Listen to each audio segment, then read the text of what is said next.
Naging matagumpay ang event na dinaluhan ng mga brightest sparkle artists sa Sparkle Spell Halloween Party na ginanap nitong linggo, October 22, sa Xaylo de Palace, sa Bonifacio Global City. Rumampa ang maging sino ka man star na si Barbie Forteza, bilang Mother of Dragon Daenerys Targaryen, sa black carpet ng Halloween party ng Kapuso Network. Nakasuot si Barbie ng kulay blue na dress, na isa sa mga costume ni Daenerys sa popular na HBO series na Game of Thrones.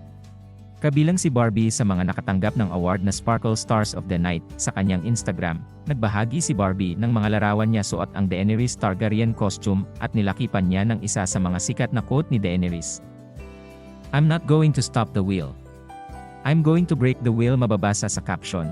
Agaw pansin naman ang boyfriend ni Barbie na si Jack Roberto at coincidentally, ang kanyang ka-love team na si David Licauco na nagtrending pa sa Twitter ay nakitang parehong nakasuot ng Roronoa Zoro mula sa manga series na One Piece.